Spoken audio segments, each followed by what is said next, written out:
आकिल साहब जद्दा वालों का कहना है कि आपने जल्दबाजी में जावेद उस्मान रब्बानी पर एतराज़ किया है, इसकी वजाहत करें।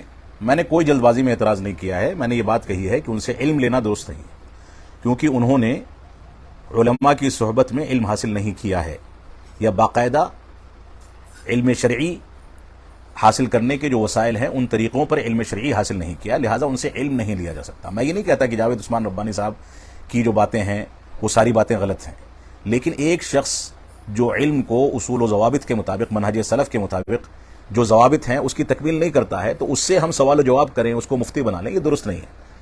जिन उलमा की उनकी तायीद में बातें ज़िक्र की जा रही हैं मेरे ख़िलाफ़, उन उलमा ने भी उनकी तारीफ़ की है, लेकिन तज़किये इल्मिया नहीं दिया है। यहाँ पर इस बात को समझ लें, तज़किये इल्मिया एक अलग चीज़ है, किसी की तारीफ़ करना एक अलग चीज़ है।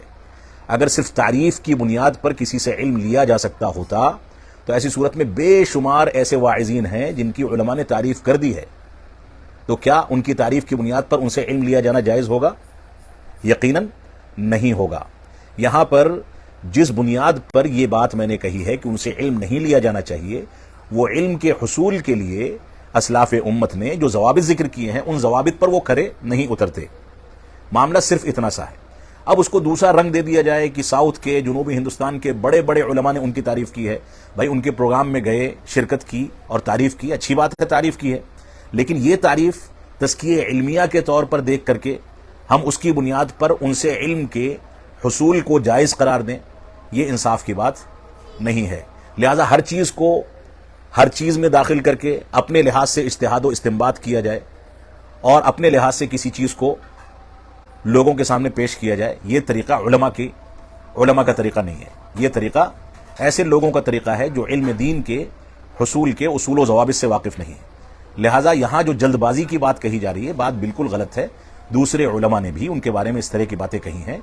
और देखिए, जहाँ पर तज़किया इल्मिया मौजूद नहीं है, इल्मी तज़किया मौजूद नहीं है, वहाँ पर इस तरह की बातें अगर कही जाती हैं तो अमानतदारी का तकाजा है कि उसको बर्दाश्त किया जाना चाहिए। एक आलिम अगर बहैसियत आलिम के किसी के बारे में कोई वार्निंग दे रहा है, कोई तंबीह कर रहा है, तो उस वार्निंग का मतलब ये नहीं है कि उसकी शख्सियत को मजरूह कर रहा है, बल्कि वहाँ लोग जो सुनते हैं उनके लिए एक ज़ाब्ता और एक उसूल पेश किया जा रहा है, जो ज़ाब्ता कुरान और सुन्नत और फ़हम सहाबा और फ़हम सलफ़ की रोशनी में है। लिहाजा हमें इस बात को समझना होगा, एक चीज़ तारीफ़ है और एक चीज़ इल्मी तज़किया है। तारीफ़ जो है ये इल्मी तज़किये के लिए काफ़ी नहीं है।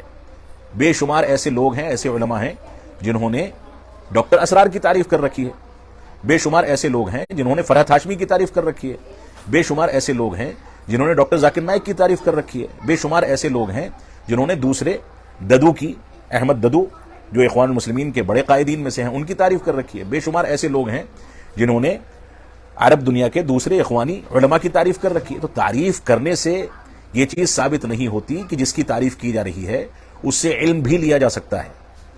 इल्म लेने के लिए उलमा ने जो ज़वाबित मुतय्यन किए हैं उन ज़वाबित का एतबार करना और तज़किये इल्मिया का वजूद ये वहाँ पर पाया जाना ज़रूरी है, ये शर्त है, उसके बगैर इल्म नहीं लिया जा सकता। तो जो बात मैंने कही है वो जल्दबाजी में नहीं है, बल्कि वो मनहज सलफ़ का एक हिस्सा है। अल्लाह रब्बुल आलमीन हमको इसकी तौफ़ीक़ अता फ़रमाए कि हम इन चीज़ों का जज्बात में फ़ैसला ना करें।